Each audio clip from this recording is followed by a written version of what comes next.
Hello, my name is Don Hall. I've had the good fortune to be part of the Transition Towns movement for the past 16 years and currently serve as training coordinator for Transition Network. I'm also the author of the Regeneration Handbook, Transform Yourself to Transform the World. This is one in a series of four short videos I'm creating for the Practicing Transition campaign based on practices described in my book.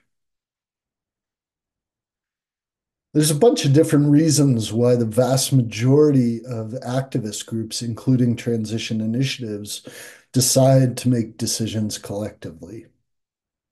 Collective decision-making strategies like consensus tend to be much more equitable and inclusive, better harness the power of diversity and collective intelligence, produce higher quality results, and cultivate stronger support for implementation than autocratic top-down approaches. Nevertheless, collective decision-making isn't easy. With my apologies to the beautiful and unique creatures that camels are, you've probably heard the one about a camel being a horse designed by committee and have a sense of what that means. You may have also experienced consensus processes that drag on far too long or fail to ever come to a definitive conclusion. These kind of problems are unfortunately all too common. For all of these reasons and more, it makes sense to follow some kind of formal process that has been proven to consistently work. While there are many variations on how consensus is taught and practiced around the world, this is the one I've personally had the most success with. Unless the best course of action appears obvious from the outset, it starts by gathering input related to the topic at hand. This can be done by conducting independent research, by surveying group members, or by facilitating exploratory group conversations. Then, once sufficient input has been gathered and an actionable proposal has been prepared, someone presents their proposal to the group for consideration. Immediately following that, all group members are given the opportunity to ask the proposer any clarifying questions they might have. After that, all group members are invited to offer their feedback on the proposal. Once everybody's had a chance to offer their feedback, the proposer can then choose to modify their proposal or not based on what they've heard. Finally, the proposal is clearly stated and group members vote to approve, abstain, or block. Blocks are only meant to be used when a particular decision would be intolerable for one or more group members, never to merely express personal preferences. If there's no block, the proposal then passes and is written down word for word in the meeting notes or somewhere else it can be referred back to later. If there is a block, the proposal might be dropped entirely or revisited and proposed again at a later date. However, if a block cannot be resolved and a decision needs to be made immediately, the group can choose to use a backup decision-making method if they've already selected one in advance. As you can see, even when it's done well, consensus decision-making can be very time-consuming. One thing that can help is the concept of blended decision-making, which I first learned about from transition trainer Nick Osborne. Before that, I assumed that every group needed to pick just one decision-making strategy and stick with it for all decisions. But of course, even when groups say they're using consensus for everything, that's never really the case. Blended decision making acknowledges that processes like consensus and sociocratic consent typically generate the highest quality decisions, but also tend to take the most time. So even though it makes sense to use consensus or consent for our most important and impactful decisions, they may be overkill for decisions that are less consequential. Sociocratic consent, for those who are not familiar, functions similarly to consensus with two main differences.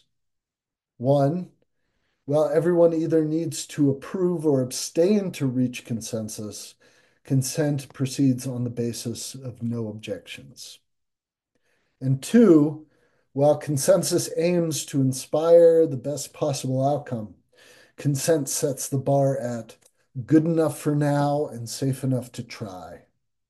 For these reasons, consent can be somewhat more agile.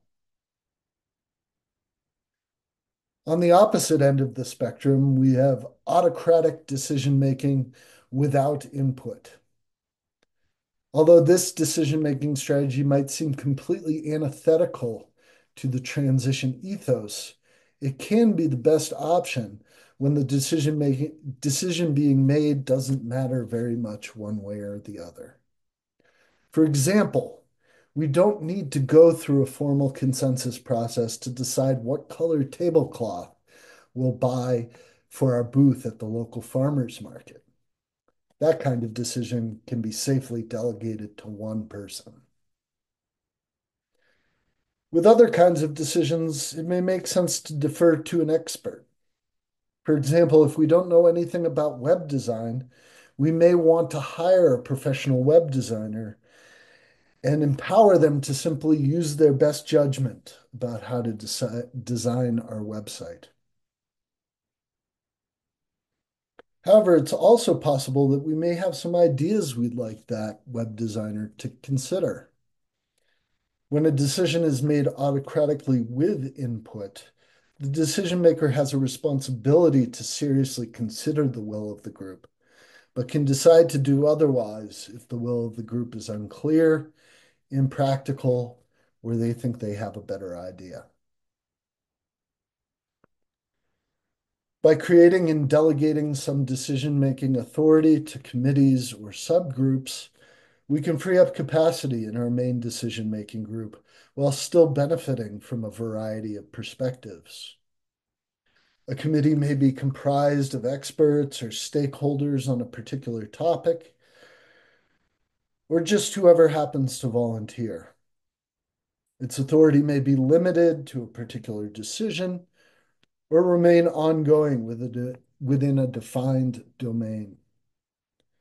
And it may be empowered to make decisions on its own or simply to craft proposals that are subsequently voted on by the larger group. There are also many potential variations on majority rules. This majority could be a simple majority, a supermajority, or everybody minus one. It could be what's best for the most, like a when to meet or doodle scheduling poll. Or you could decide to use ranked choice voting or a parliamentary system.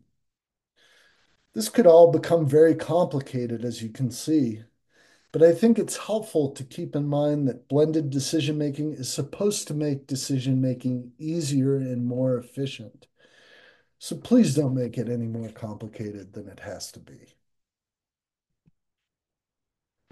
For those who would like to begin putting blended decision making into practice, try writing down at least 3 different group decision making scenarios. These can be decisions you're currently having to make, ones you've made in the past, or future decisions you can imagine making. Then think about which decision-making strategy would be most appropriate for each scenario and why, based on the time available to make that decision and how important it is.